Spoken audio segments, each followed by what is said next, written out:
The cabin jolted so violently that overhead bins rattled. Wine sloshed dangerously close to spilling, and a collective gasp rose from the passengers as the lights flickered. Ryan Carter, gripping the armrest with knuckles white, felt Lily press against him, her small body trembling as the plane shuddered again.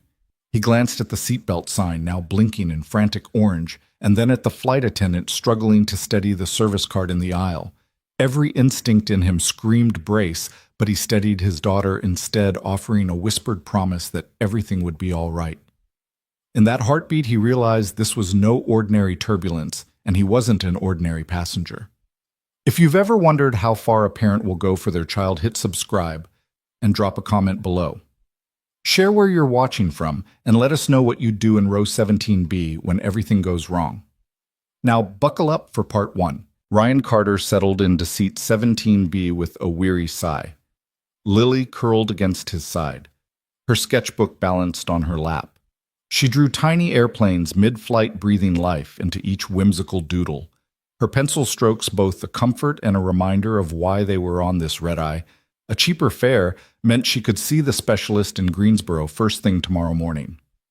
Across the aisle in 17C Victoria, Blake stared out the window without seeing anything beyond the inky night sky.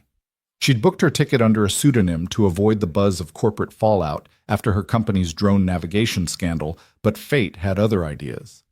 Ryan's jeans were worn thin at the knees, his hands rough from years of wrenching engines and fixing broken machinery. His hoodie bore the faded insignia of the Air National Guard, a chapter he'd closed when Lily was born, swapping flight suits for late-night rideshare shifts to make ends meet. Now, Alice, his granddaughter's name. No, his daughter's name? Lily. Lily's quiet voice brought him back. Daddy? Do you think the sky listens? She asked, tilting her head so that her goggles slipped, revealing eyes too wise for her 6 years. He chuckled softly. I think it hears when someone cares enough to shout. She smiled and returned to her crayons, oblivious to the executive beside them. Victoria's posture betrayed her poised arms, folded gaze guarded. She watched Ryan help Lily tuck her sketchbook away before extracting a small tattered bear from her backpack, one-eared, mismatched button eyes, and offering it to her father with a trust he didn't believe he deserved. A flight attendant's cart clanked past as Ryan nodded in apology, stepping aside to let her through. Lily reached out in gratitude, her tiny voice carrying across the aisle. Thank you, mister. Victoria's eyebrows lifted ever so slightly at the sweetness in Lily's tone. Ryan caught her eye and shrugged. No words needed. Soon after takeoff, everything settled into the hum of cruising altitude. Lily closed her eyes, lulled by the engine's steady drone. Ryan watched her chest tightening with protective love. Across the aisle, Victoria unfolded her tablet, but didn't touch it. Instead, she studied the father-daughter duo as though reading a book she couldn't put down, impatient to save herself, yes, but mesmerized by their quiet resilience. Midway through the flight, Lily awoke with a start. Her tiny hand pressed against her chest. Daddy, my heart's racing. Ryan tapped the medical alert device clipped to her wrist. Just a scaring dream, sweetheart. I'm right here. He stroked her hair, and the world beyond melted away. No scandal, no ruined company, no guilt or regret. Just a man and his daughter suspended miles above the earth. Victoria glanced once more at her watch, then at the aisle, where Ryan cradled Lily's trembling form. She realized she had never seen such vulnerability in a person who did not demand it or expect pity. In that moment, her steel-edged reserve softened. The cabin lights dimmed for the overnight cruise. Ryan whispered a lullaby Lily had learned from her mother, a melody he feared he'd forgotten. Lily drifted back to sleep, her breath evening out. Victoria hinged slightly in her seat, curiosity overcoming her caution. She leaned in and offered a soft, "Good night, Lily," as if the child were her own niece. Ryan met her gaze with a nod of thanks that felt more profound than any apology. Minutes later, as the plane settled into darkness, Victoria tapped Ryan's shoulder. He turned surprised. She offered a faint smile and a single word, "Thanks." He blinked, but said nothing. The silence spoke volumes. Tonight, among a dozen rows of strangers, 2 lives intersected in row 17. Ryan, the single dad who'd left the sky behind, and Victoria the CEO, running from her own failures. Neither knew how this journey would end, but both felt the faint stirrings of hope, born from an unexpected bond cradled between the hush of engines and the vulnerable heartbeat of a daughter who believed in the magic of flight. No one in 17B or 17C could guess that this was only the beginning of a story that would haunt headlines and redefine heroism. At 30,000 feet, one turbulent night away from disaster, they would discover that sometimes the greatest rescues happen when you least expect them. Ryan Carter's knuckles went white against the armrest as the first clunk reverberated through the cabin, an ominous metallic echo that didn't match the steady thrum of the engines. The lights overhead flickered once, then again like a warning light on a dashboard about to go dark. He felt Lily's small hand clamp around his forearm, her fingers cold and trembling against his skin. Across the aisle, Victoria Blake stiffened in her seat, her tablet forgotten in her lap, her executive composure dissolving in the face of uncertainty. Around them, most passengers merely blinked at the minor disturbance, exchanging half-interested glances or stretching lazily as though they'd been jarred awake from a long nap. A woman in row 15 yawned and resumed reading her paperback. A teen in 19G tugged at his earbuds and sighed. To everyone else, it was just another bump in the night, a fleeting hiccup on the long journey from Denver to Greensboro. But for Ryan, the vibration was a gut punch of recognition. His years flying C-130s in the Guard had taught him that machines don't hiccup, they warn.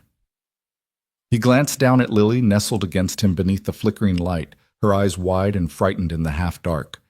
"Daddy?" she whispered, voice quavering. "What was that?" He swallowed, forcing calm into his voice. "Probably just the landing gear retracting a bit," he said, though he knew it didn't sound convincing. He pressed a reassuring kiss to her forehead and squeezed her hand. Nothing to worry about. But no sooner had he spoken than the cabin lurched again, a sharper jolt like the fuselage itself was protesting. Victoria's head shot up. Her eyes, sharp and alert, darted toward the flight attendant station. "What was that?" she asked, voice hushed but urgent. The attendant was crouched behind the service cart, writing cups and napkins, her crisp uniform a stark contrast to the chaos. He said it was just a minor mechanical issue, a passenger near Victoria mumbled, as if repeating a mantra to stave off panic. Ryan didn't trust mantras. He had been 32,000 feet over hostile territory when a single clunk meant the world was about to go very wrong. Every training scenario, every sleepless simulation came rushing back. He had a split second to decide: be a frightened dad, or be the man who had once steered transports through flak and fire. He chose neither panic nor passivity. He straightened in his seat, turning slightly so that Lily faced him in profile. Her eyes were wet with fear. "Lily?" He murmured, voice low and steady. "Look at me." She met his gaze, tiny pupils dilated in the dim. "I need you to listen closely. Everything's going to be okay, but I need you to stay still and keep breathing with me, all right?" A single nod. Then her small chest rose and fell in rhythm with his own. He drew in a controlled breath, 2 seconds, and 4 seconds out, and she mirrored him. Together they breathed through the tremor, building a fragile calm in the eye of a mechanical storm. Victoria watched this father and daughter ritual with growing respect. She'd booked the flight to escape scrutiny, to hide in plain sight. Tonight she found herself exposed by circumstance, not choice. Her corporate shield offered no protection here. She glanced at Ryan's scarred temple, the mark of a life spent storming through crises, and felt a flicker of gratitude for his hidden strength. Then came the third clunk, louder, more insistent, a rolling beat that vibrated straight through the floor panels. Overhead bins rattled, an olive-skinned baby behind them bawled. The flight attendant barked, "Please return to your seats." Her calm facade trembled in her voice, and Ryan knew it was time to act. He stood careful to keep Lily close against his side, wrapping one arm around her while steadying himself against the seat back. Nearby heads swiveled, curiosity, annoyance, fear, when they recognized the lone man moving against the tide of passengers trying to remain seated. Victoria caught his eye again, and this time she spoke without words, an offer of unsolicited loyalty. He gave her a brief, weary nod, then turned toward the front. The cockpit door glowed with the occupied sign, a barrier between the unknown and the crisis at hand. A flight attendant tried to block his path. "Sir, please," I served, Ryan. said quietly, cutting off her protest with a single word heavy with implication. He didn't wait for her to react. He slipped past and reached the sturdy cockpit door, the source of every decision that would follow. He pressed his palm to the reinforced panel and spoke in a clear, commanding tone. Flight 729, this is Ryan Carter. I was instructed to come forward if we had mechanical issues. Cockpit entry, please. His military cadences tripped over the hush of chanting prayers in the cabin. Moments later, the door unlatched from within. Ryan stepped in. The cockpit was in semi-darkness, displays flickering on half power. The captain's head lolled forward, mouth slack against the mic, while the first officer sat rigidly unmoving. Ryan's breath caught at the tableau. No smoke, no fire, but an unmistakable pall of emergency. Drawing deep on instincts he'd thought long buried, he knelt beside the slumped captain. Captain Rodriguez. His voice was steady, urgent. The captain's eyes fluttered clarity, returning for a blink. An issue, he rasped. Power. Hydraulics. Both The console hiccuped and went dark, sensor sputtering. Ryan rose, moving like someone half-trained in flight dynamics and half-miracle. He smashed a palm onto the backup battery switch. Panels blinked on. Gauges danced. A swirl of data returned altitude, airspeed, fuel pressure. All dying. He felt his heart rate spike, matching Lily's earlier tremor, but he kept outward calm. He faced Sandra Martinez, the nearest flight attendant, who had followed him in. Lock this door, he ordered. She slid the latch eyes wide. I need you to secure the cabin seatbelts tightened, nothing loose. Her nod was immediate. Yes, sir. Right away. Ryan pivoted back to the controls, his gaze flicking between shutdown warnings and the artificial horizon. He tapped the comm switch. Greensboro approach flight 729. We've lost one engine, no response on the other. Co-pilot and captain incapacitated. Request vectors. Request permission to override autopilot. Silence. Upstairs, the flight attendant at the service station called back over the loudspeaker, Flight 729 to ATC, please advise. Ryan cursed under his breath. Protocol was drowning in bureaucracy. Victory vanished in the hush of static. Ryan remembered that Lily was counting on him, that Victoria, the stranger whose hands had stayed folded in her lap, was watching him redefine heroism. He remembered why he'd loved flying, the responsibility, the calm amid chaos, the fragile trust between a pilot and everyone in the cabin. He took a breath and keyed the mic again. His voice was taut, soft enough to carry compassion. Flight 729. I'm taking manual control. Guidance or not. I'm bringing this aircraft down. In the cabin, Victoria heard his voice crackle through the speakers. She clasped Lily's hand and mouthed, He'll be fine. Lily squeezed back a small, brave gesture that brought tears to Victoria's eyes. Ryan reached for the yoke. His grip was firm but not tense, as if greeting an old friend after years apart. He slid into the captain's seat, his uniform a patchwork of grease stains and duty ribbons, and exhaled a long, steady breath. Let's see what we've got, he whispered to himself. Behind him, the cabin lights dimmed further as the plane continued its nocturnal cruise. But in that cockpit, clarity shone bright. A man reborn at 30,000 feet, wielding nothing but instinct, skill, and a father's fierce love for the daughter clinging to his side. And in that moment, every passenger, strangers though they were, found a new reason to believe. The sudden shudder felt different, more precise than the earlier bumps, a calculated jolt that rippled along the cabin floor. Then came the click, a single hollow metallic note that echoed ominously through the fuselage. The right engine's hum died in an instant, sucked into a private vacuum that swallowed every other sound. A beat later, half the overhead lights dimmed until the cabin was half in shadow, half in flickering glow. In that eerie hush, the usual drone of talk and wheels on tarmac vanished, replaced by the frantic sigh of people realizing something was very wrong. Lily's small gasp cut through the silence. Ryan Carter's heart hit his throat as he felt her press against him. He reached instinctively for the armrest, then dropped his hand to her shoulder, squeezing it. Hold on, he murmured, voice low but firm. The sudden stillness felt like the plane itself had caught its breath, uncertain whether to continue or join the void. All at once, panic rippled outward. A woman in 18D lurched forward, crying out as her coffee mug toppled, liquid pooling at her feet. A man 2 rows back shouted, "What the—" The overhead bins rattled like dying thunderclouds, and oxygen masks tumbled from their compartments, swinging uselessly on their cords. Neon green and yellow, they bobbed in the half-light, mocking safety. Flight attendant Mia Torres moved like a steel arrow through the chaos. She had spent years steering strangers through drills and delays. This was no simulation. Her dark hair was pulled back in a tight bun, her uniform crisp despite the dim emergency lighting. She wove down the aisle, one hand pressing against seats for balance, the other clutched in front of her as she called out over the rising cacophony. Row 17, clear the aisle, cockpit. Now passengers who had moments before been reaching for baggage or soft drinks froze in place as though Mia's voice sliced through panic and replaced it with urgency. In 17C, Victoria Blake sat upright, every muscle in her posture snapping to attention. Her silk blouse was rumpled, but beneath her fear, her eyes were clear and focused, tracking Mia's every move. Across from her, Ryan stood at attention, the remnants of his military bearing flowing back into his frame. He caught Victoria's eye for a split second, a flash of shared understanding that this was no longer a red-eye comfort flight. This was a moment carved from necessity, demanding instinct and resolve. Without a word, he nodded and rose. Lily didn't resist. She slipped into his arms, clutching her stuffed bear against his chest. "Daddy?" She trembled.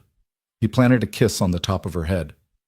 "I'm right here, sweetheart," he assured her, then laid her gently across his lap as he pivoted into the aisle. The plane pitched again, a slow drop that twisted ribs and rattled tray tables. Ryan braced one hand against the seat back, the other securing Lily. He caught a glimpse of the captain's door at the front, its small indicator light blinking red with the word occupied. He knew that Mia needed him up front. He needed to see what had failed, how deep the damage went. Victoria rose behind him, sliding past seated passengers without hesitation. Her tablet clattered to the floor, forgotten, as she placed a steadying hand on Ryan's shoulder. "I'm with you," she said, voice firm enough to anchor him, even though her own chest heaved. He nodded, grateful for an ally in the dark. Above them, the remaining lights flickered like fireflies fighting to stay lit. The engine sputtered, mechanical hearts struggling against an unseen chokehold. Every second felt like a mile. A man in 18F clutched the arm of his seat, eyes wide. "Is someone flying this thing?" he stammered. Ryan offered him a quick nod. Not words, there was no time. His mind raced through checklists and procedures ingrained from years in the air. He recalled the drills, engine out forced, glide manual control priority. 1, keep the nose level, conserve airspeed, find the runway. Mia reached them now, her face pale but determined. "You two up front," she commanded. Her gaze was pure focus, a lifeline tethered to the cockpit. Every second counts. Ryan stood straighter, lifting Lily so that Victoria could carry her the rest of the way. Lily's tiny arms clung to her father's neck. "Daddy." "The sky is silent," she whispered. "It's listening," he replied, voice calm in the collapse of normalcy. He kissed her cheek, then handed her gently to Victoria, who wrapped her arms around the child, as though protecting precious cargo. Ryan knelt quickly to buckle Lily's seatbelt across Victoria's lap, no time for ceremony, but enough to keep her safe. Victoria locked eyes with Ryan.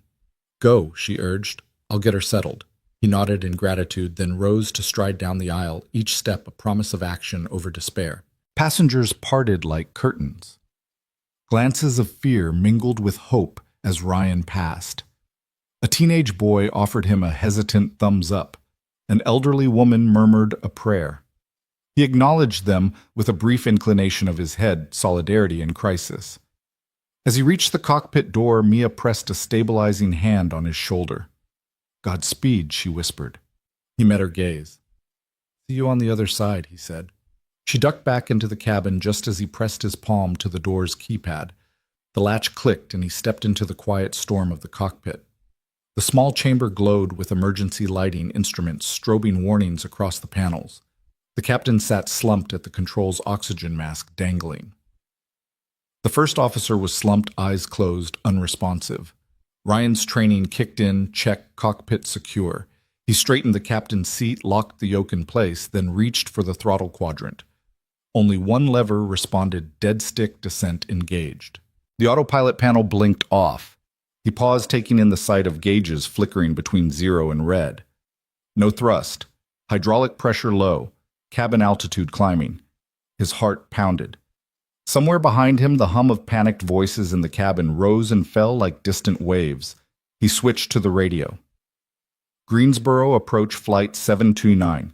Captain and first officer incapacitated. Request immediate vectors and priority for single-engine approach. The static reply was slow to come, but he held the mic steady. Reply, please respond.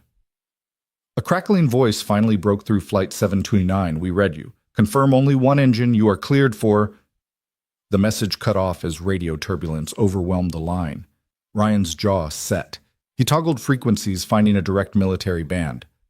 Sarah, this is Carter, he said into the headset he'd clipped to the side.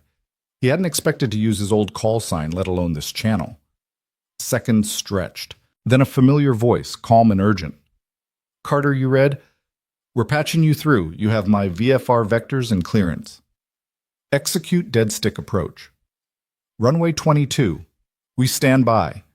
He nodded, even though she couldn't see him. Understood. Vectors locked. Heading set. Thank you. He clicked off the mic heart, settling into mission mode. He flicked switches, rerouted auxiliary power to critical systems, then swept his gaze across the cockpit. The windshield revealed only darkness pierced by distant city lights far below. Lightning from the earlier storm had cleared, but the tension in the air remained. Ryan took one last breath, finding center. He pressed his palms to the yoke muscles, coiling for action. Let's do this. He whispered more to himself than to any listening instrument. Behind him, the cockpit door slid open as Mia returned, ready to coordinate cabin procedures for the emergency descent. She handed him a checklist verbally. Secure loose items. Call for final cabin brace. Report seating counts. He absorbed her words, nodding as he activated cabin chime. Brace positions now. A muffled chorus of moving bodies, belts clicking in the dark. Ryan felt the plane shiver as it began its unpowered glide, and for the first time since the engine died, he embraced the silence not as an absence, but as a new kind of signal, one that demanded every skill he'd thought lost to time. And in that cockpit at 30,000 feet with the world rushing up to meet him, Ryan Carter reclaimed his purpose. A broke single dad in row 17B. No more. He was once again the man who could fly them all home. The cockpit door groaned as Ryan Carter pressed against it, the heavy metal hissing open to reveal a tableau of controlled chaos and dim red emergency light. Instruments flickered, alarms muted, but urgent warning lights blinking like nervous eyes. In the co-pilot seat, a young woman lay slumped, her flight jacket askew, oxygen mask dangling uselessly at her neck. The captain, an older man with silver hair and creased features, rested face down on the control yoke, his chest rising and falling in shallow gasps. Neither stirred as Ryan crossed the threshold, Lily's tin-white bear clutch bouncing at his hip as he knelt by the co-pilot's side. "Sir, are you all right?" he called gently, tapping a shoulder. The woman's stirred eyelids fluttering, but her eyes never focused. Ryan eased her mask back over her mouth and nose, then turned to the captain. Captain Rodriguez, he'd heard, slipped the mask into place and checked the quick-release valve. Still no consciousness. He straightened, heart pounding, not with fear, but with a familiar rush of purpose.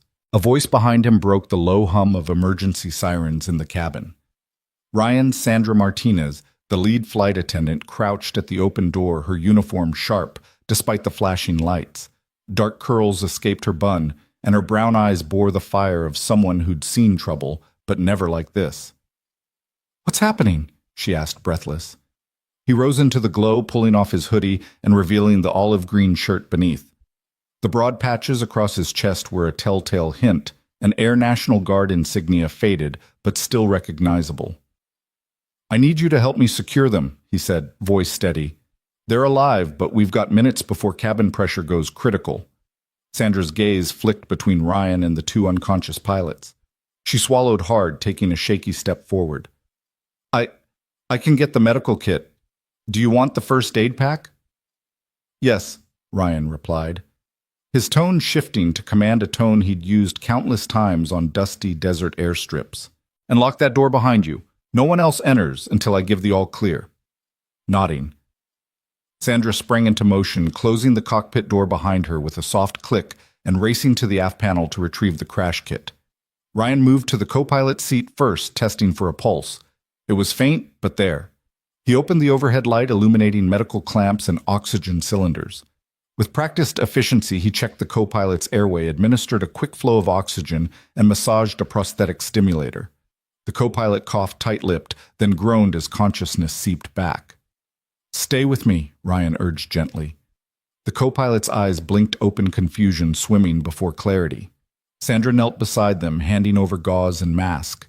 "She's stable for now," Ryan said, voice softening slightly. "We'll need her to monitor cabin pressure once we get it under control." He moved swiftly to the captain, shifting instruments out of the way as he applied the same techniques. Captain Rodriguez coughed a raspy sound that echoed off the metal bulkheads and sat bolt upright, eyes wild, until they landed on Ryan's uniform patch. Carter, the captain, rasped, voice thick. "What are you—" "No time, sir," Ryan said, guiding Rodriguez by the shoulders until the captain's mask covered his face. "Sit back. We need you to stabilize the controls if I can get the engines back online." Ryan placed the captain carefully in the co-pilot's seat and slid into the captain's position, the black leather creaking under him. The yoke was cold, the array of switches unfamiliar in their severity, but beneath his palms it felt reassuringly solid. He spoke into the intercom. "Flight 729 to cabin, your crew is responding. Return to your seats, keep belts fastened, and prepare for possible descent. Sandra, can you confirm life support systems?" Her voice crackled back. "Oxygen cylinders pressurized, portable unit functional. Cabin pressure holding at 14,000 feet equivalent." Ryan exhaled, nodding, even though she couldn't see him. Then he reached to the left console, flipping the power selector to AUX, bypassing the damaged generators. Sparks flickered along the panel. Warning lights danced, then a soft hum as auxiliary power bank engaged. Gauges flickered to life, hydraulics at 40% cabin altitude, blinking but stable. It wasn't much, but it was enough. He flipped on the captain's radio and found the emergency frequency pre-programmed into a toggle. "Greensboro Center. This is Flight 729 Captain speaking, Carter, formerly guard. Both pilots incapacitated, one engine lost, requesting emergency vectors. Static, tick, static." Then a crisp voice answered, "Flight 729 Greensboro Center. Reading you. Confirm one engine co-pilot conscious, over." Ryan opened the valve for his microphone. "Confirm one engine co-pilot conscious. Controls currently locked under manual override. I'm assuming command. Request immediate clearance for emergency dead stick approach." Relief crackled in the controller's response. "Flight 729 clearance granted. Runway 22 priority. Fire and rescue standing by. Vector 270 degrees, maintain 2000 until further instructed." Ryan exhaled, pressing his forehead to the yoke. "Thank you," he murmured. Then, as though no time had passed, he flipped back to cabin comms. "Cabin, this is the captain speaking, his voice a calm anchor amid turmoil. We have vectors and runway priority. Expect descent in 7 minutes. Keep belts secure and brace positions ready." Back to Sandra, who stood in the doorway. "We've got clearance," Ryan said more gently. "Inform the cabin, then secure your station." Tipping his head toward the co-pilot seat, he saw Rodriguez nodding off. He'd need to wake him again to monitor fuel and hydraulics. But for now, Ryan's focus was flight controls. He reached for the throttle's left side, stuck at idle with only one engine. He guided them gently to maximum permissible power on the right, feeling the airframe groan in acknowledgement. Sandra re-entered her presence, a steady reminder of the crew he'd temporarily displaced. "Cabin informed passengers responding well," she reported. "They're holding, trusting us." Ryan offered her a small, grateful nod. "Good work. Now help me run through gear and flaps, check manual only." She pointed to the checklist on the side panel. Together they ran through every line flap set to 20 degrees gear, locked down with emergency extension handle trim fields adjusted for a glide speed of 140 knots. The wind buffet against the windshield intensified as they began the slow descent, cloud layers parting to reveal distant runway lights glittering like a beacon. "That's runway 22 at 10 o'clock. "Low," Ryan murmured, scanning the horizon. Fire crews are lit up on the left shoulder. "Hard to miss." Sandra's eyes shone with awe. I never thought I'd say this, but I'm glad you're up here. She swallowed the rest. I was terrified. He paused, surprised by the honesty. In another life, he'd have offered a dry military quip, but here in the hush of cockpit emergency lighting, he could only speak human truth. I need you to trust that we can do this, he said simply. Keep the cabin calm. I'll keep this bird in the air. She nodded, returning to her station as he focused back on the instruments. The plane glided now, one engine humming a defiant tune against altitude and gravity. Ryan traced each gauge like a lifeline, coaxing the fuselage toward the runway. Inch by inch, foot by foot, propelled by adrenaline and decades-old skill he'd once thought lost. In that moment, engines silenced two pilots down a flight attendant's unwavering support, and a bleeding array of warning lights. Ryan Carter reclaimed his purpose. The cockpit's eerie glow felt like home, every switch and lever a familiar friend. He guided the plane on a path carved by experience, not automation, by instinct, not instructions. And somewhere in the cabin, Victoria Blake held Lily close, her gaze fixed on the cockpit door, trusting the man who'd walked through it. In the hush before descent, in the tempest of system failures, a single dad-turned mechanic had become the captain once more, ready to draw on every ounce of training, every ounce of courage to save them all. Ryan Carter's hands trembled only for a moment as he reached up and flipped the autopilot switch into the off position. Immediately, the cabin lurched, a steel groan rippling through the fuselage as the redundant systems winked out one by one. The twin engines, one long, silenced the other, sputtering its last, ceased their final moan, and the cockpit lights flared before settling into an ominous half-darkness. Ryan inhaled sharply, then exhaled, letting every ounce of tension drain from his shoulders. There was no longer an automated hand steadying the yoke. He was alone, relying on years-old muscle memory to keep this wounded aircraft aloft. Below him, the altimeter began its steady tick downward. He guided the yoke forward just enough to maintain a gentle nose-down attitude. Too steep a dive would bleed off airspeed. Too shallow, and they risked a stall. He eased into the trim wheel, his fingers deftly adjusting the stabilizer plane so the aircraft's weight would continue its powerless glide toward Greensboro. The cabin lights flickered again, then settled into a subdued red that made the cockpit feel both sacred and foreboding. Flight 729, he keyed the mic voice, calm but edged with gravity. We are offline, requesting last known vectors for runway 22. Over. Static filled the earset. He toggled frequencies, cycling through emergency channels, military guard bands, even the handheld radios in the cabin, anything that might patch him through. All he heard was hiss and crackle. The only coherent reply came through his co-pilot's headset, now attended by Captain Rodriguez's recovering lungs. Hold flight 729. Stand by. Then silence swallowed the line. Ryan kissed the earpiece to his lip. Hold, he murmured into the dead switch. Not helpful. He flicked his gaze to the flight path indicator, a faint dot against the blackness, the runway's beacon nearly dead ahead. The glimmer was reassuring. If he could keep them level and aligned, gravity would do the rest, and the ground crews would be ready.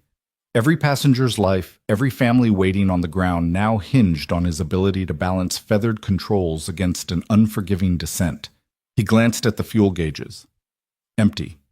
No auxiliaries, no crossfeeds, only the sheer glide. His HUD displayed airspeed dropping from 180 knots to 150. He nudged the throttle quadrant, the surviving handle clicking against the idle stop, but the engine's silence gave no response. He released it, letting the instrument fall gently back. In the cabin, passengers felt the shift. A collective sway passed through them like a slow wave. Mothers clutched children. Strangers locked eyes. In that hush, they realized no one else could save them. Ryan felt their unspoken prayers press against his backrest, 1,000 hopes urging him to steady the descent. He turned to the co-pilot and captain's seats. Captain Rodriguez, pale but conscious, was scanning the same instruments with a milder panic. Ryan offered a curt nod. Gear and flaps at 20, he said, voice matter of fact. There were no checklists, no bullet points, just direct commands bridging his instinct and their fading hydraulics. Rodriguez reached to the flap lever, easing it to the 20-degree detent. Sandra Martinez, the flight attendant turned assistant, entered with a medical kit in hand before retreating to secure the cockpit door. Her presence brought a small comfort. She'd anchored the cabin under his direction. Now she stood ready to tend wherever he pointed. The shallow rumble of wind engulfed the cockpit as they pierced cloud layers. Ryan watched the vertical speed indicator minus 2,500 feet per minute. He needed to bleed altitude without sacrificing forward momentum. He adjusted trim once more, bump by bump, until the yoke felt like an extension of his forearms, responding instantaneously to minute shifts in weight. He breathed in time with his granddaughter's emergency heart monitor in the cabin 2 beats in 4 beats out. That rhythm steadied his nerves. Each exhale expelled doubt. Each inhale refilled purpose. He reached for the center console and pressed the cabin intercom. Cabin crew prepare for dead stick approach. Brace positions now. He heard movement. Seatbelts snapped, carts latched. Prayers muttered. A soft hush fell, punctuated only by the wind's desperate howl outside. His gaze returned to the runway lights, now a golden ribbon winding through the darkness below. The distance closed swiftly, 20 miles out, 1510. He referenced the clock-mounted altimeter, 12,000 feet. 7 minutes left. He recalled a desert airstrip in Kandahar, a night under fire where he'd guided a wounded C-130 to touchdown with only an instrument horizon flickering. The memory's adrenaline surged steel in his veins. He hadn't flown in a decade, but the cockpit's metal cradle reignited something ancient, the promise he made to protect no matter the cost. Greensboro Center. He radioed, voice sharpened. Flight 729 on final. Altitude 10,000 descending. Do you copy? We need confirmation of emergency clearance. This time, a crisp reply. Flight 729, you are clear. No other traffic in your approach path. Emergency crews alerted. Priority landing authorized. Attention eased in his chest at that crucial word, clearance. Not permission, but certainty. There would be runway fire trucks, paramedics. For once he wasn't alone in this descent. He banked the yoke slightly to starboard, aligning the glide slope with a runway marker that pulsed in the distance. The landing light, unused but intact, flickered on overhead, casting bone-white beams into the night. He toggled it, verifying its arc swept the asphalt below, tracing the precise path he'd memorize in the next minutes. Rodriguez, now alert and steady, reached out. You having trouble with carb heat? He asked. Voice stronger. Idle, Ryan said, cutting to the chase. No power to distribution. Keep an eye on N1 gauge for windmill rotation. If we get spin, maybe we eke out a restart. Rodriguez nodded, glancing at the engine gauge, a slow climb from 0 to a puttering 20%. They both held their breaths, but the engine didn't bite. Ryan shook his head. We glide it, he decided, eyes forward. Below the runway lights swelled into a continuous band, 30 seconds to touchdown. Ryan reached to the propeller control developed in his old guard aircraft, where feathering preserved lift and prevented drag. One propeller blade threw itself parallel to the airflow, sacrificing thrust for glide quality. He repeated on the right. Now no rotating blades to slow them, a clean fuselage cutting through the air. He eased the flare, gently pulling back on the yoke as the runway threshold came rushing up. His feet hovered over the rudder pedals, ready to correct yaw. He felt the landing gear respond with a soft thunk they'd locked down under emergency gravity extension. A momentary bump signaled readiness, wheels flaps, and fuselage aligned. He exhaled one final time, lifting the nose fractionally to scrub speed. Wind buffeted the windshield with final patter. All around him the world was soundless, no engines, no alarms, just the hush of nylon and steel descending into awaiting floodlights. Then wheels kissed asphalt. A firm thud. The cabin shuddered as rubber met ground. Ryan held the yoke steady, steering the glide path along the center stripe. Hydraulic brakes hissed to life, diminished, but functional, and he pressed backward gently, guiding speed out of the equation. The runway unspooled beneath them, marks racing past until the aircraft rolled to a half stop, coasting on momentum before yawing to a gentle halt. Silence broken only by Ryan's ragged exhale. He held the yoke in place, chest-heaving sweat soaking his uniform shirt. The cabin's hush gave way to the first tentative applause, a ripple of relief that swelled into heartfelt cheers. Sandra's steady voice crackled over the intercom, trembling with emotion. Ladies and gentlemen, welcome to Greensboro. Please remain seated until ground crews arrive. Ryan killed the lights, shut down the auxiliary power, and reached for Lily's small hand-shaped call button on the aft panel. The door released and Sandra re-entered, her eyes shining through tear tracks. She pressed the button. The cockpit door opened, and in the red afterglow, Ryan Carter felt the weight of 142 lives settle like a gentle blessing on his shoulders. He glanced at the co-pilot and captain. They were upright, dazed, but unharmed. He exhaled again, a breath of both triumph and humility. Outside floodlights danced across the tarmac. Fire trucks raced to the wings, and a phalanx of first responders prepared to sweep through the cabin. Ryan took one last steadying look at the runway ribbon that had carried them home. No engines, no autopilot, no second chances, just a man, his muscle memory, and a cold-blooded calm born of love and duty. He unbuckled Rose and stepped toward the cockpit door, ready to face a world forever changed by a powerless glide. The glow of the runway lights spilled through the cockpit windshield, painting the instruments in streaks of amber. Ryan Carter sat in the captain's seat, boots pressed firmly into the rudder pedals, his eyes locked on the horizon where steel met earth. For a moment, he allowed himself a silent thrill. Surviving a dead stick glide was one thing, but being cleared to land was another. He keyed the radio mic once more. Greensboro approach flight 729. Engines down. Request final runway clearance. Static crackled in his headset, followed by a clipped voice. Flight 729, hold your position. We are unable to confirm an active flight crew license. FAA protocol requires valid certification before granting landing clearance. Please stand by for command review. A cold knot of dread tightened in Ryan's chest. He'd traded his Air Guard wing for a rideshare wrench nearly 10 years ago. The world's paperwork told one story, his uniform another. But this moment was life or death, and bureaucracy was no shield against gravity. With a grim exhale, he cut the mic and turned to Sandra, who knelt beside him, her face pale but resolute. They won't clear us without a license, he explained. We can't wait. Sandra's brow furrowed as she glanced back toward the cabin where passengers clasped each other's hands in quiet prayer.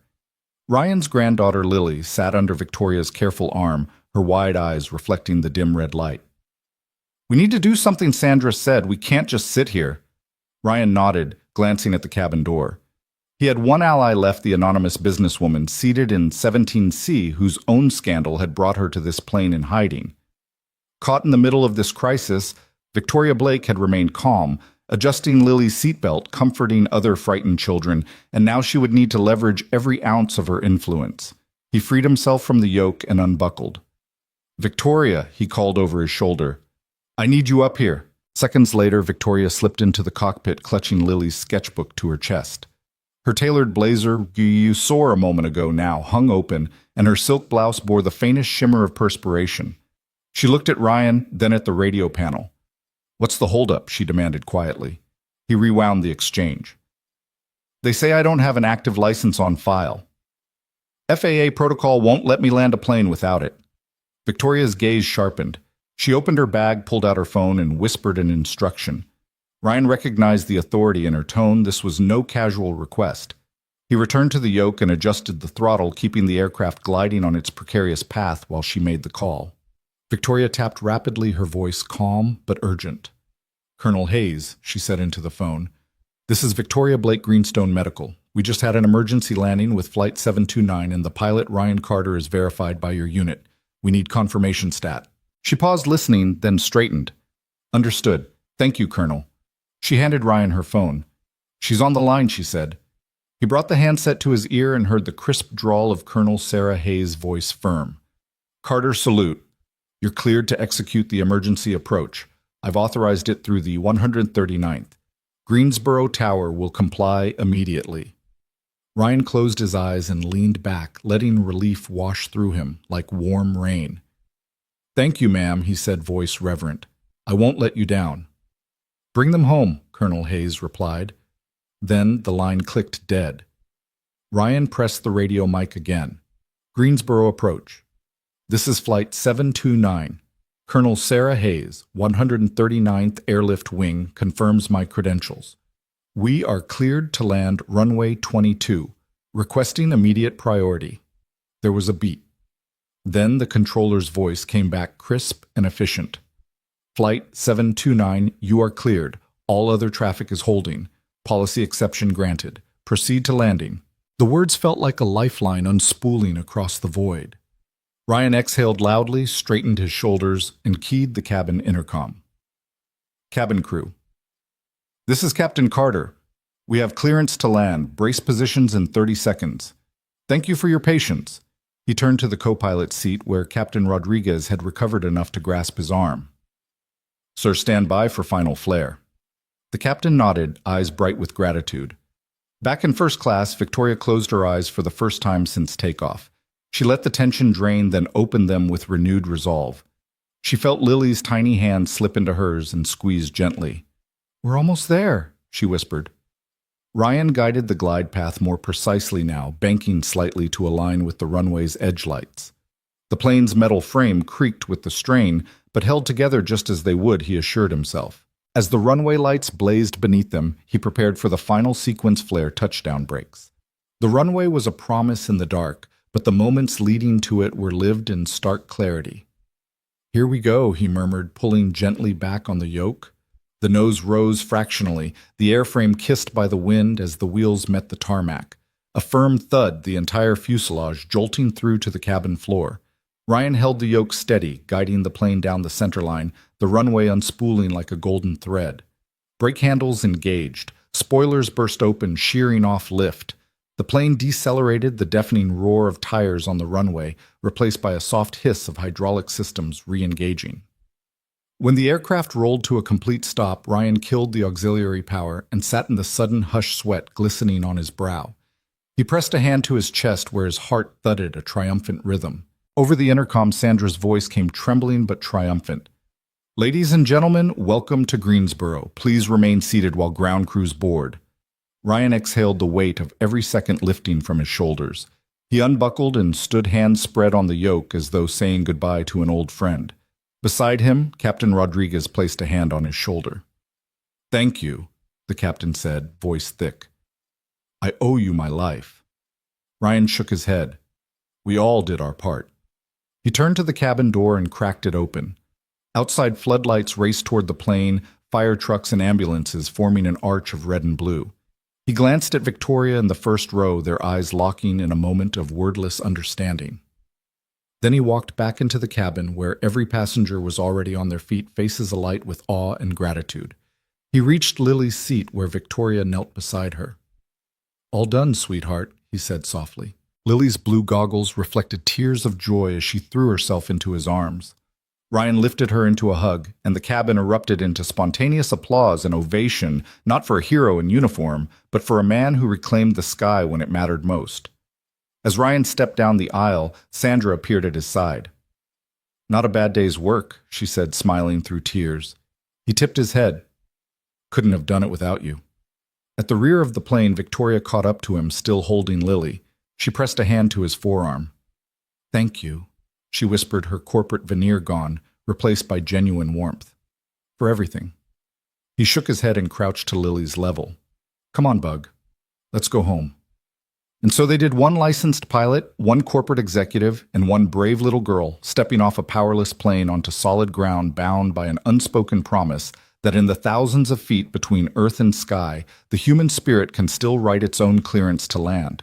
Ryan Carter's voice crackled through the cabin speakers, clear, calm, and laced with conviction.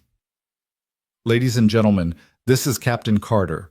I need you all to trust gravity, and trust me. His words hung in the air, a lifeline cast across 142 frightened souls suspended between sky and ground. For a heartbeat, there was silence as the intercom clicked off, the only sound the soft whoosh of conditioned air and the faint hum of stressed hydraulics. Then something remarkable happened. Strangers reached out as though drawn by an invisible tether. An elderly woman in row 12 gripped the hand of the man next to her, his plaid shirt a comforting counterpoint to her frayed cardigan. His other hand flew instinctively to the armrest where a teenage boy in 19G earbuds dangling uselessly pressed play on his phone, then paused the music and looked up, eyes flicking from the aisle to the worried faces around him and back to the cabin lights above. A mother in 15C held her toddler close, the child's small face buried into her neck, tiny fingers digging into her blouse. She whispered something soft. No one could hear the words, but the toddler's trembling eased a faint sigh, replacing muffled sobs. Victoria Blake sat rigid in 17C until Carter's message touched her. Her silk blouse was damp with sweat, but her posture softened. She slipped Lily from her lap and cradled her tightly brushing strands of hair from the little girl's pale forehead. Lily's goggles reflected the panoply of emotion swirling around them, yet she clung to Victoria's shoulder without fear because her father was in the cockpit flying them home. In the aft cabin, Maria Gonzalez, a flight attendant from row 23, paused mid-aisle, hand pressed against an overhead panel for balance. She locked eyes with a passenger across the way, a businessman whose tailored suit had seemed out of place just minutes ago. Their gazes held for a moment, a silent communion of survivor's hope, before he slipped his hand into hers, squeezing firmly. "I think I like him," he muttered softly, nodding to the front. Maria smiled without humor, a deep expression of something fierce and genuine. "He'll get us down," she said. "He has to." Nearby, a college student backpack slung over his seat looked at his classmates, dozens of eyes meeting his. He flicked off his earbuds and folded them carefully into his pocket. "No music," he announced, voice steadier than he felt. "Just breathing, okay?" Heads nodded. Faces turned forward, unified by a father's plea rather than a stranger's calm assurance. Even the typically reserved first-class passengers who'd spend much of the flight in silent solitude shared hesitant smiles. A wallflower in 1A rested her hand on the arm of an elderly stranger beside her. On her lap lay a volunteer's kit for a humanitarian mission in Greensboro, now a symbol of the very unity she sought across geopolitical differences. She whispered, "We'll make it," as though confessing a vow to herself as much as to him. Back in coach, a pair of backpackers who had spent the flight quarreling over seat assignments now leaned into each other with arms draped over shoulders. "I'm sorry," one said, voice choked. I was scared." The other squeezed his hand. "Me too. Thanks for saying so." Amid this chorus of small gestures, Victoria lifted Lily's chin so the child could see her eyes. "Daddy said to trust gravity," she told her softly. Lily nodded once, tears still glistening, but her small nod was resolute. Victoria brushed Lily's bangs back, pressing a light kiss to her temple. "And trust me," she added, voice unwavering in the dim cabin. In row 22, a retired school teacher eyed the glowing runic display of runway lights through the window. She extended her hand to the seat back ahead, fingertips brushing the metal latch instead of fidgeting with her rosary. She whispered a prayer for each life aboard, knowing every blessing counted. From the cockpit, Ryan felt the shift in atmosphere, no longer a collection of fearful souls, but a community bound by one man's courage and one father's love. He stole a glance at Captain Rodriguez and Sandra, both scanning the cabin monitors. Even they couldn't disguise the awe in their eyes. "Cabin crew." Ryan's voice came softer this time. "Thank you." The brief acknowledgement was more than protocol. It was an embrace of shared purpose. Maria, returning to her station, caught the intercom feed and let out a breath she hadn't known she'd been holding. She offered a brave smile to the passengers as she passed her uniform, once again the emblem of service rather than stress. Victoria returned Lily to Ryan's waiting arms when he unbucked himself to verify cabin status. She leaned into the aisle, shouting above the soft murmur, "Everyone, just a little longer. He's bringing us home." The cabin answered with a rising swell of applause, not loud or overwhelming, but steady and unanimous, like a tide of human trust washing away terror. The applause sounded not for a perfect landing, but for the quiet bravery of men and women who chose to believe each other in the face of crisis. A mother in 14B lifted her toddler up high, letting the child wave at the cockpit door. The child did so, tiny hand flapping, and the mother beamed. In that gesture was a testament even the youngest among them sensed the unity, the invisible bond tying the flight deck to the cabin floor. Ryan returned to the yoke, the freeze frame of that applause echoing in his mind. He exhaled deeply, less to steady himself than to honor the faith entrusted to him. The runway threshold grew larger in the windshield, and he guided the powerless descent toward solid ground with a renewed sense of purpose. Down below, he could see the firefighters' silhouettes moving in synchrony, as though they too had heard his plea to trust and believed. The airport lights flickered in salute runway 22, opening its arms to receive them. Inside the cabin, Victoria rocked Lily, gently humming a lullaby that wove itself into the hum of the glide path. Other passengers joined in softly, a chorus of quiet songs, rising into the receding hum of fear. And for the first time since the engines failed, the aircraft felt less like a vessel of steel and more like a cradle, a living cell of human faith and shared breath, all guided by a father's promise and a pilot's steady hand.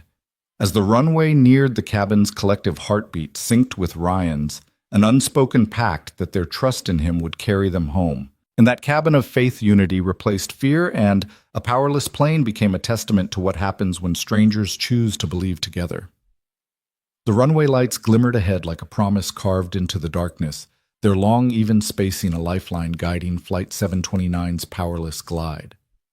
Ryan Carter's knuckles whitened on the yoke as he oriented the aircraft's nose just abaft the threshold, angling it for the perfect 3-degree descent. The altimeter's needle spun past 8,000 feet, 7.6, each thousand a heartbeat echoing in his chest. Below him, the tarmac stretched out in a narrow ribbon of salvation, bordered by fire trucks lined up like sentinels, their engines idling in readiness. "Gear down," he murmured, flipping the undercarriage lever.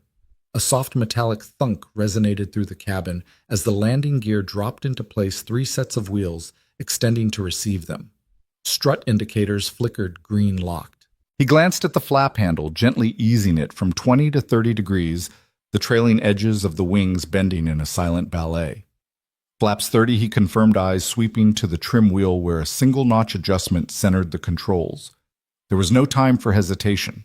Every gauge and dial held a story. The VSI vertical speed indicator still showed minus 2,000 feet per minute. The airspeed hovered at 125 knots within landing parameters for an unpowered approach. He let the yoke lighten, trusting the aircraft's wing design to generate enough lift for the descent. A soft vibration hummed through the control column as the slip turned to a steady wing-level approach. Captain Rodriguez, resituated in the co-pilot seat, peered over Ryan's shoulder. "We're stable," he said. Voice hushed but anchored in relief. "No surprises yet." Ryan nodded, lips pursed. "Too many surprises yesterday." He pressed a thumb to the intercom switch. "Cabin. This is Captain Carter Brace. Positions for touchdown. I'll see you on the ground." His words were measured. He spoke not to scare, but to prepare. He toggled back to landing lights, the flood lamps igniting with a brief flicker before bathing the cockpit in harsh white. He inhaled through his nose, filling his lungs with a steely resolve. Beside him, the radio crackled. "Flight 729, you are clear. Wind calm. Runway is yours," Roger, Ryan said, switching frequencies off. The world outside condensed to runway 22, a single line to be honored. He leaned forward, scanning the runway's roundel markers, each one growing in size, inching upward through the windshield. Then came the distance markers, 3,000 feet, 2,015 each, passing under the nose with hypnotic precision. He thought of Lily curled in the arms of Victoria Blake, in 17C wheels of trust turning in her small chest. Her goggles had come off to reveal wide, trusting eyes, the same eyes that had guided him through desert storms and midnight maneuvers long ago. He hadn't flown a C-130 in a decade, but the muscle memory remained a ghost in his limbs, whispering commands in his marrow. 200 feet, Rodriguez called, voice low. Ryan's fingers danced on the trim wheel, one click starboard, then port, keeping his glide slope aligned. The flare zone was imminent. Only a fraction of a degree separated a perfect touchdown from a high-speed bounce or a stall. He adjusted the yoke ever so slightly, raising the nose to trade speed for attitude. The runway's edge lights morphed into a single band of brightness. "Minimums," Rodriguez said, rechecking his scan of the approach path. Ryan's heart hammered, not from fear, but from the weight of responsibility. He recalled a night in Kandahar cockpit, awash in starlight, as tracer rounds danced across the horizon. That mission had demanded courage. This one demanded precision. He whispered a vow not to any higher power, but to gravity and to Lily, "I won't leave you behind." Below the runway threshold was less than 100 feet beneath them. Ryan eased the yoke fully back, flaring the aircraft into a gentle roundout. The wind buffeted the fuselage, a final test of control. The main wheels kissed the runway with a soft boom that reverberated along the floorboards. For a moment they hung in balance, two steel hearts alight with hope. He held the controls firm, allowing the spoilers to arm. A quick toggle, and they burst open on cue shearing lift and pressing the metal down onto the asphalt. Ryan applied reverse thrust on the sole engine left, a live feeble thrust but enough to help scrub speed. The nose wheel lowered with a clunk, aligning the nose gear with the center line. 20 knots. Rodriguez's noted voice, bright. Brakes. Ryan pressed the hydraulic lever, feeling the pedals bite as brake assemblies engaged. The aircraft slowed in a controlled slide, shedding momentum with the precise grace of a glider landing in a bowl. Fire trucks roared past on either side, their water cannons spraying arcs of mist. Windshield wipers swept the droplets away as though clearing his view for the next big step, safe stop. He held the yoke firm until the speed bled to near zero, then gently parked the plane on the runway center line. A final click as the spoilers returned to neutral, engines shut down in a single master switch flip. The cockpit sank into the stillness that only follows high tension. 4 sets of wheels, 22 oxygen-starved souls, and a father's vow had pulled them through. Ryan exhaled a long, shuddering breath that carried a tide of relief. He turned to Rodriguez, sharing the unspoken gratitude of 2 pilots, 1 veteran instructor, 1 sudden rescuer. Rodriguez's hand came to rest on Ryan's shoulder. "You did it." Ryan nodded, voice hoarse. "We did it." He keyed the intercom again. "Ladies and gentlemen, welcome to Greensboro. On behalf of the crew, thank you for your trust. Please remain seated until ground crews secure the aircraft." From the aisles erupted cheers, tears, laughter, an involuntary symphony of release. Ryan shot a quick glance over his shoulder, passengers pressing forward to see the cockpit, hugging neighbors, clasping photos of loved ones. In 17C, Victoria rose with Lily in her arms, walking toward the front row with cautious joy. Ryan stepped from the cockpit into a corridor alive with relief and wonder. He knelt to Lily's level as Victoria brought her to him. The little girl looked up through wide eyes, face streaked with tears. "You did it, Daddy," she whispered, wrapping her arms around his neck. He closed his eyes, pressing his cheek to her hair. "I promised," he murmured, voice cracking with emotion. "I never leave you behind." In that final descent, Ryan Carter had guided more than an aircraft he had guided. Hope itself, landing it safely on solid ground. The moment the wheels of Flight 729 met the runway, a hush descended across the cockpit, an almost reverent silence that clung to every metal rivet and plastic switch.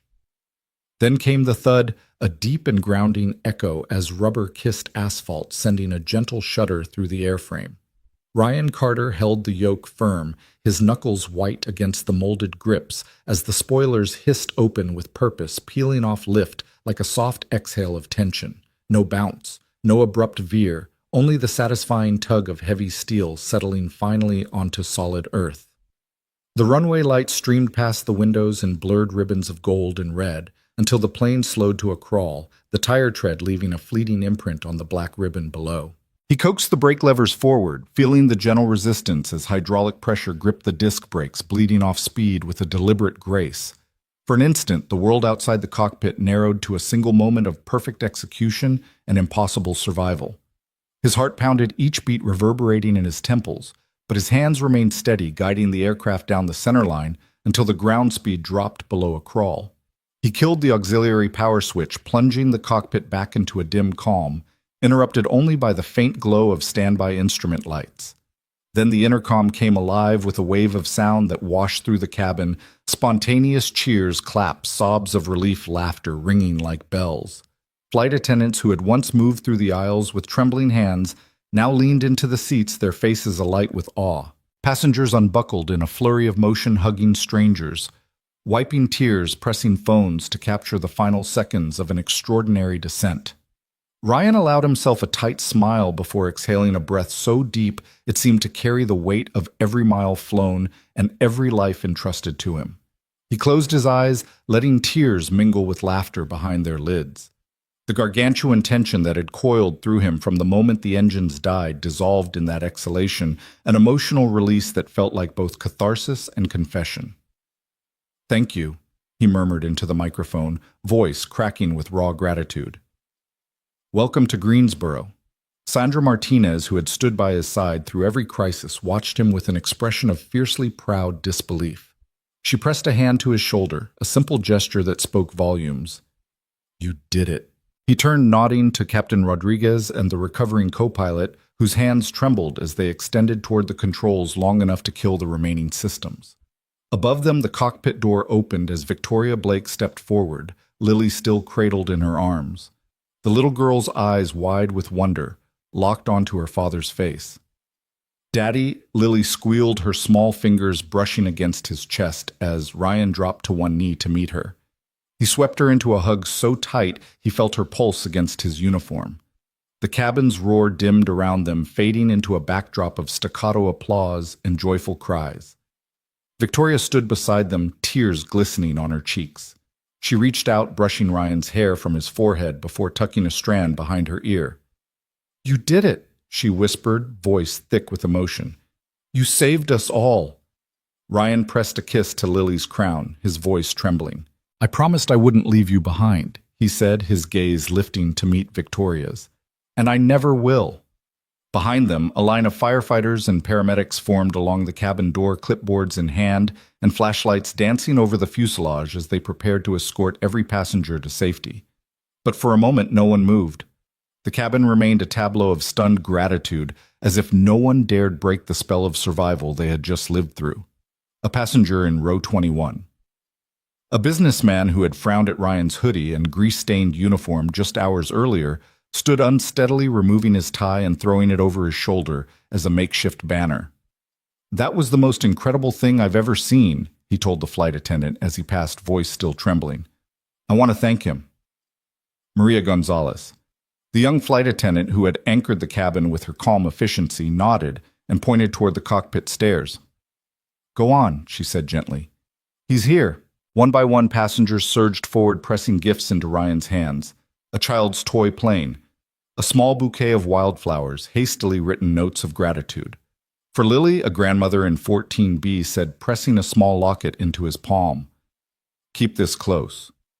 Ryan accepted each token with a quiet nod, emotion flickering in his eyes, as he realized how deeply his actions had touched these lives.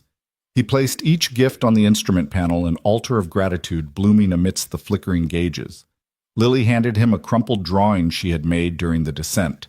A bright yellow sun over a plane with hearts for windows, the words "My Daddy Saves Planes" scrawled beneath in crayon. He unfolded it carefully, his throat catching as he read her childlike script. "That's my favorite landing gear," he teased her softly, brushing a tear from her cheek. Lily giggled, her small arms looping around his neck once again. Victoria stepped closer, pressing her hand on his shoulder. "We should probably get off," she said, but her voice lacked urgency. This moment was sacred, and no one yet wanted to leave it. He nodded slowly, wiping his eyes on the sleeve of his olive-green shirt. "Let's." Ryan stood Lily bobbing on his hip and faced the cabin one last time. The cheering swelled again, forming a wave of unfiltered joy. He raised a hand in salute, not as a pilot commanding respect, but as a father reclaiming his place in the world. As he descended the small cockpit stairs, he felt the plane's heartbeat pulse beneath his feet, an echo of the pilots and crew whose combined efforts had staved off disaster. He met Victoria in the aisle, and together they walked toward the cabin door, stepping into the floodlighted tarmac. Behind them, Flight 729's engines remained silent, yet the echo of its miracle landing would roar forever in the memories of those who lived it. Outside, a cool breeze carried the scent of rain and fresh asphalt. Firefighters saluted, paramedics offered water and blankets, and airport officials burst into applause as Ryan and Lily emerged into the night. Cameras flashed, capturing the image of a man in a faded uniform, tears glistening on his cheeks as he carried his daughter toward safety. Ryan lifted Lily's hand to his lips, planting a kiss on the top of her small palm. "Mission accomplished," he whispered, his voice steady at last. In that reverent stillness, wheels grounded, spoilers stilled, hearts alight. The miracle of a powerless landing became the testament of one man's grit, one child's faith, and an entire cabin's courage. And as the cheers carried into the night sky, Ryan Carter realized that the true measure of a hero was not in uniforms or licenses, but in the promise kept when the world leaned on you to deliver every life safely home. The cabin door thudded open under the floodlights of Greensboro's emergency vehicles, and a wave of cool night air swept through the aisles. Firefighters in bright yellow coats and paramedics in reflective vests swarmed the plane's entrance stretchers at the ready, their radios crackling with simultaneous demands for medical aid and crowd control. But by the time the first boots hit the steps, the real miracle had already occurred inside, etched on every trembling face and glistening eye. Passengers stepped into the aisle one by one, not as frightened travelers, but as survivors reborn.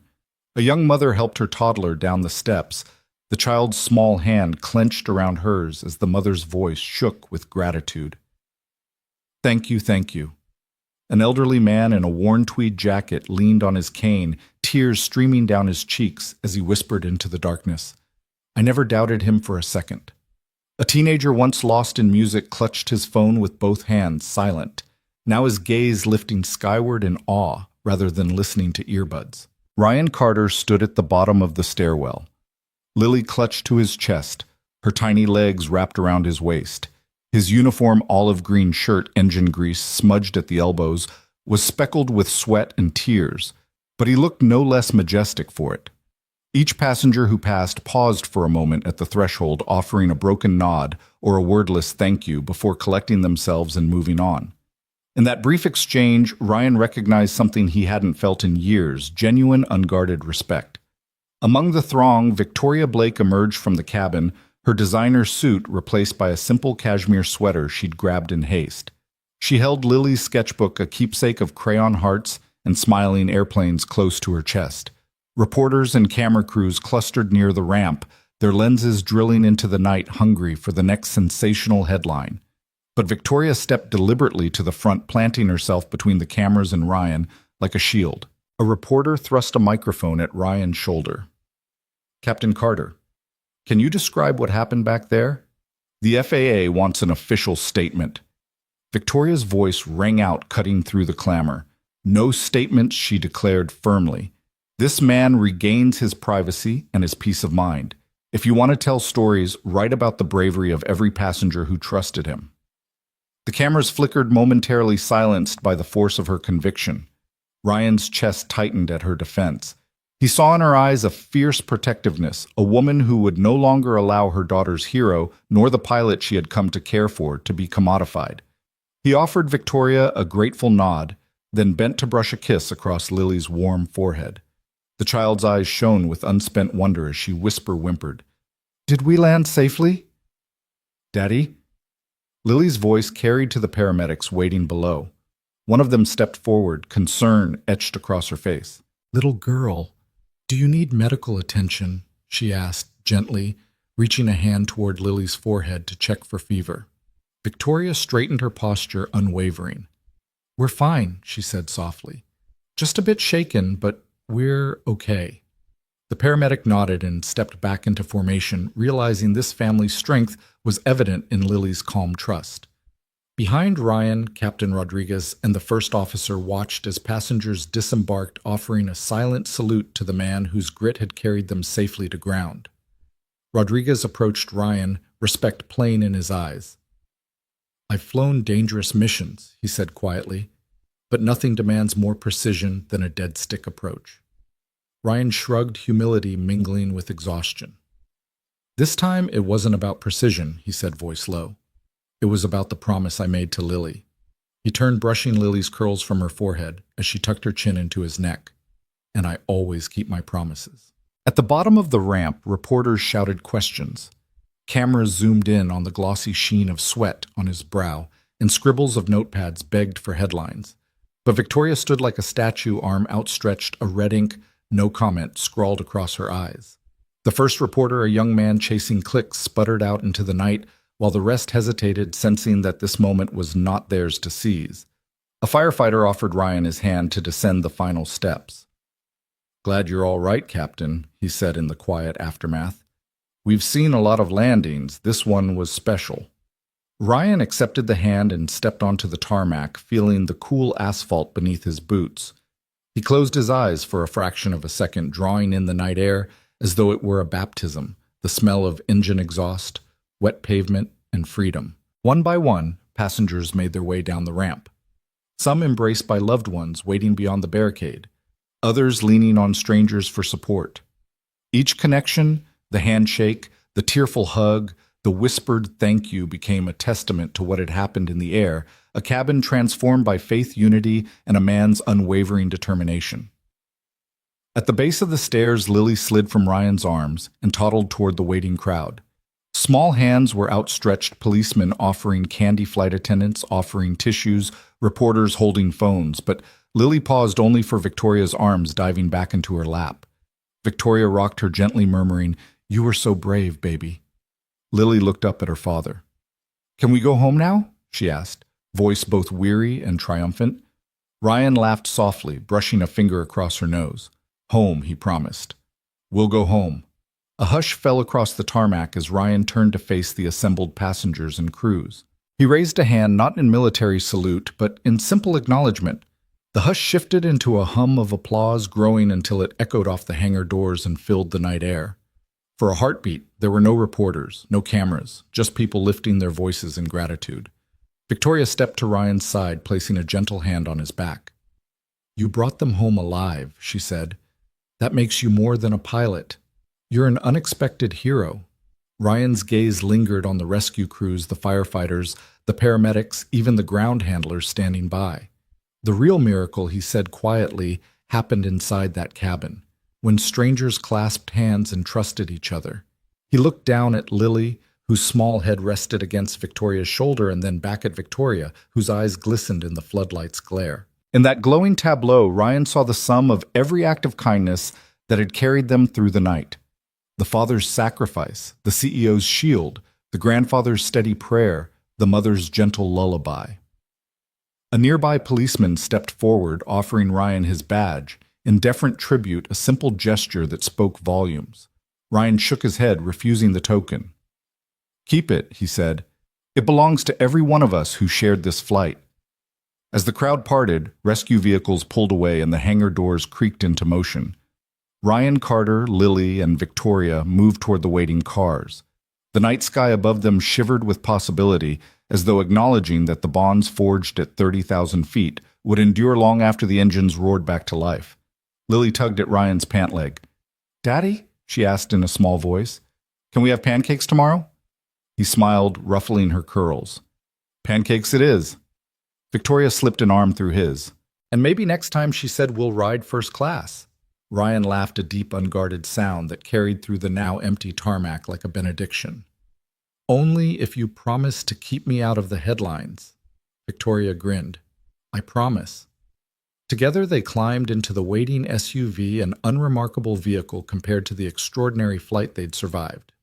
As the doors closed and the headlights pulsed into the night, the world watched the unexpected hero, the little girl with unbreakable trust, and the woman who refused to let his courage be exploited. And in that quiet triumph, they all understood true heroism is not born from perfect credentials or flawless records, but from the willingness to step into uncertainty and carry others safely home. The morning sun slanted through Ryan Carter's kitchen window in soft golden beams, painting the scratched Formica countertop with promise. He'd been sipping his coffee black, no sugar, the way he liked it. When the mail arrived, a crisp official envelope stamped United States Air Force. He frowned, setting his mug aside. He hadn't expected anything more than the usual bills and takeout menus since Flight 729's miraculous landing weeks ago. Yet there it was, addressed in precise block letters to Mr. Ryan Carter. Reinstatement. His heart thumped in his chest as he slit the envelope open, careful not to tear the stationery. Inside a single sheet bearing the emblem of the 139th Airlift Wing, detailed Colonel Sarah Hayes' offer. The Air Force was prepared to reinstate him as a C-130 instructor. The letter praised his impeccable judgment under crisis and the grace with which he'd guided a powerless airliner to safety. It concluded with an open-ended invitation. The runway was ready whenever he chose to return. Ryan sat back in his chair, eyes misting as he reread the words. 10 years ago, he'd walked away from military service tired, disillusioned, certain he'd left the sky behind for good. He'd traded flight suits for grease-stained coveralls, teaching himself to fix cars rather than pilots, focusing on keeping his daughter Lily grounded rather than airborne. Yet here it was a second chance written in ink and ceremony, reminding him that the sky still held his name. He thought of Lily humming a melody in her room down the hall, a tune she'd made up after listening to the engines die. Her laughter had buoyed him through that powerless descent, and her quiet faith in him had lifted him above every doubt. Now he would need to tell her that the world expected him back in the cockpit. He folded the letter carefully and tucked it into his jacket pocket, rising to pour himself another cup of coffee he wouldn't drink until he spoke with his daughter. Across town, Victoria Blake surveyed the brightly lit conference room at Hearth Haven Community Center, where rows of tiny workbenches had been set up for tonight's launch of the Lily Flight Lab. Model airplane kits lay unassembled on each bench. Balsa wood wings, rubber band motors, simple tools engraved with the program's name in Victoria's sleek corporate font. Volunteers in green aprons moved briskly, adjusting overhead string lights and festive banners that fluttered like wingtips in the summer breeze. Victoria took a deep breath, smoothing the front of her blouse, as she prepared to address the gathered family's underprivileged kids from every corner of the neighborhood, accompanied by parents, guardians, and teachers. She recalled the hullabaloo of media attention that had followed Flight 729's landing headlines that had painted her as a corporate magnate turned reluctant hero one scandal away from irrelevance. Tonight she intended to reclaim her story, to channel that attention into something enduring, a spark of hope for children who might never otherwise glimpse the freedom of flight. At 6:00 p.m., sharp Victoria stepped onto a makeshift stage, a simple riser adorned with the Lily Flight Lab logo. She tapped the microphone console. The chatter in the room subsided, replaced by eager anticipation. A young boy in the front row fiddled with a chunk of balsa wood while his sister traced the lab's name in colorful cursive on her palm. "Good evening, everyone." Victoria began, her voice warm but steady. "Welcome to the first session of Lily Flight Lab." She paused to allow smiles to spread. "This program is dedicated to my daughter Lily, who inspired me to remember what it feels like when you believe in someone's wings before they even know they have them." At the mention of Lily's name, a ripple of excitement went through the children. "We're not here to write resumes," Victoria continued, glancing at the eager faces. "We're here to build dreams one wing at a time." She walked among the benches, lifting up a completed model from the volunteers table. "These airplanes may be small, but they carry big ideas, persistence, creativity, teamwork. And just like any real airplane, they need a good pilot, and that's you." A hush fell as she invited the children to choose their kits. Tiny hands darted forward and the room buzzed with activity. Victoria moved off stage to a side table where Ryan stood waiting, letter in hand. He'd arrived early, cheeks flushed with the same excitement that gripped the kids. The scent of fresh-cut wood and paint hovered in the air. Above them, a mural of hot air balloons drifted across the ceiling, each balloon bearing a painted heart. "Ready?" Victoria asked, offering him her arm. He smiled, nodding, and together they stepped into the current of eager energy. Ryan knelt beside a bench where Lily and two new friends were puzzling over a kit's instructions. He unfolded the letter and placed it on the table as a silent testament to the day's promise. Dad Lily squealed, tossing her goggles onto his head. She wore her pilot's scarf, hand-me-down from the flight attendant who'd served as Ryan's makeshift co-pilot during landing. "Let's build ours first." She dove into the balsa strips, her small fingers guiding them like practiced hands. Ryan watched, her pride swelling. He opened the letter, face up, and Victoria leaned over to read the colonel's signature. "Well," she said softly, "it looks like the Air Force wants you back." He dropped a wing spar into place and looked up. "I got their offer," he said, voice quiet. "I don't know what to do." His gaze flicked to Lily, shaping wood with the same focus he'd once used to shape flight plans. "She's happy here. We're happy here." Victoria nodded, understanding. "You have that second chance," she said. "But you also have this chance." She gestured around the room, the laughter, the teamwork, the simple joy of flight model assembly. "We're giving kids a shot they'd never get otherwise. You're doing that right now." Ryan exhaled. He traced the colonel's signature with a fingertip, then folded the letter slowly. "I never thought I'd see another flight suit," he admitted. "But maybe I can do both." His eyes found Lily's as she coaxed a rubber band motor into place. I want to teach again, he said, half to himself, half to the universe. But I also want to build this program with you. Victoria smiled, her pulse quickening at the prospect.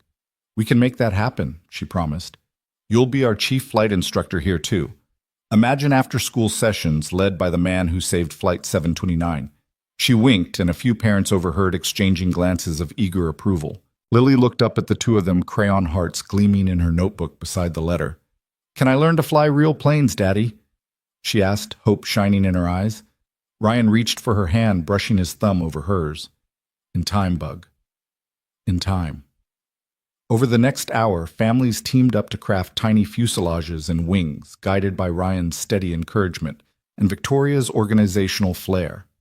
He showed them how to test the rubber band motor's tension, how to balance the wing's center of gravity, and how with a gentle flick the model plane could soar across the high beams. Victoria circulated, offering high fives and applause, for each maiden flight her laughter a bright chord in the symphony of sawdust and excitement.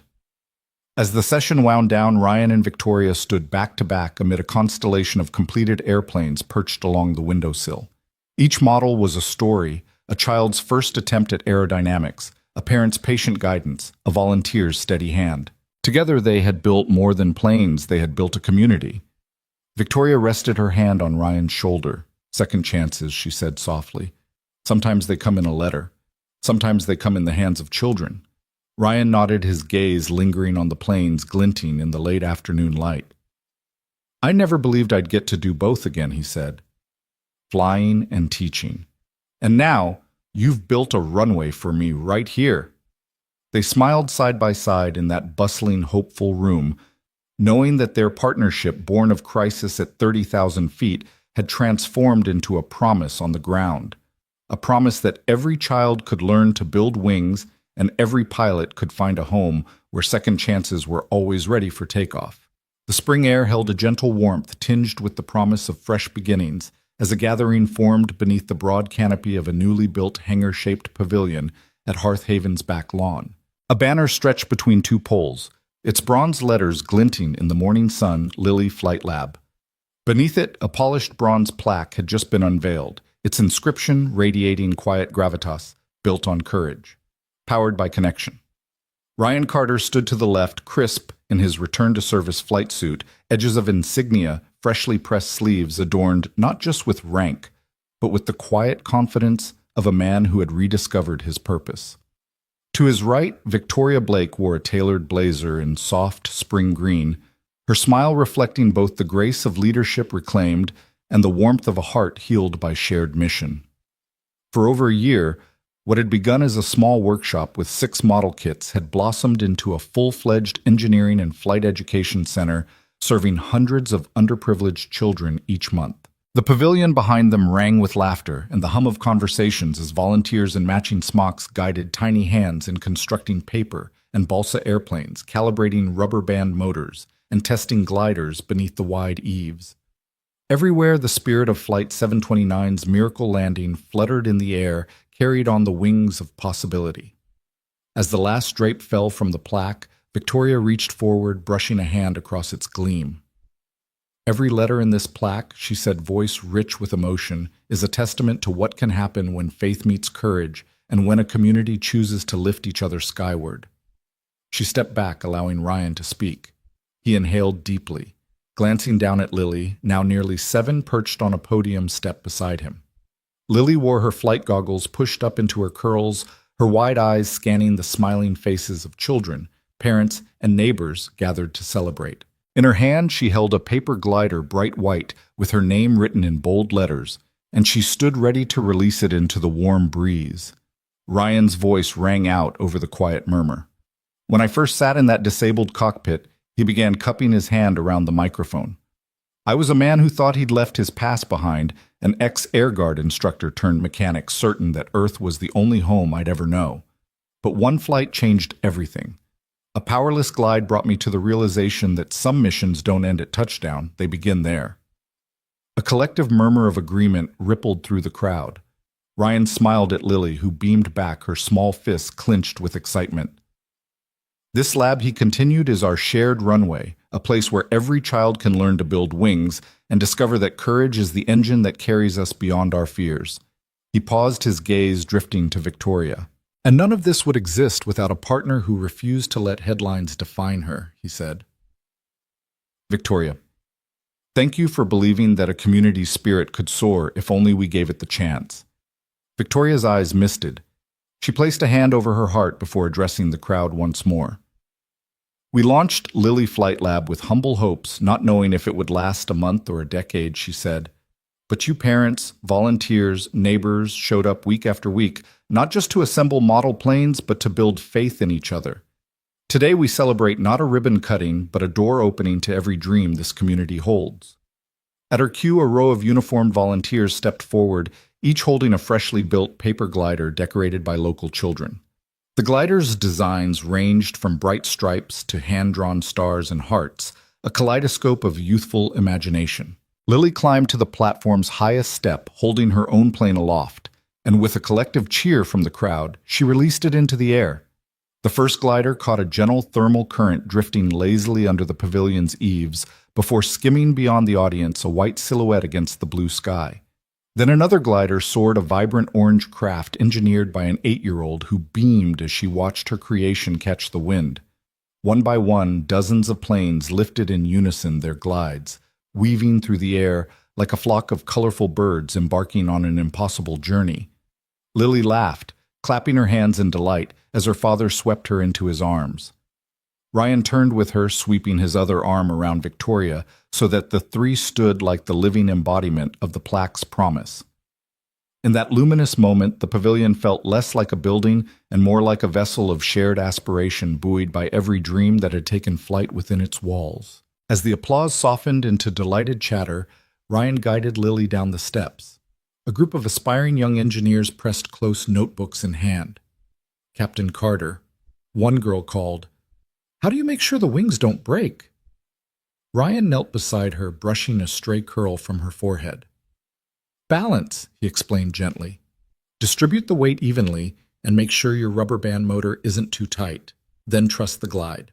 He winked and the girl rushed back to her bench pencils, dancing across the page as she sketched design notes.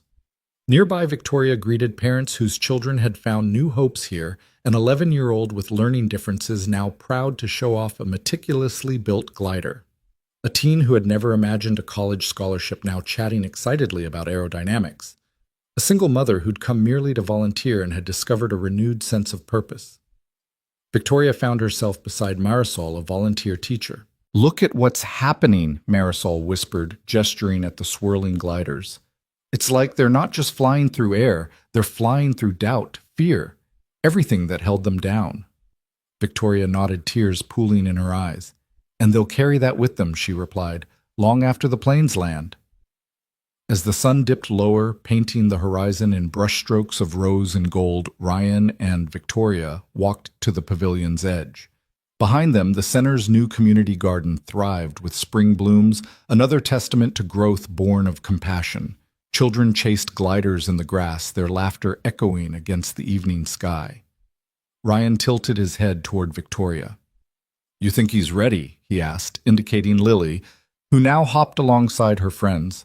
Victoria smiled, tugging gently on Lily's hand. "He's always been ready," she said. "He just needed a reason."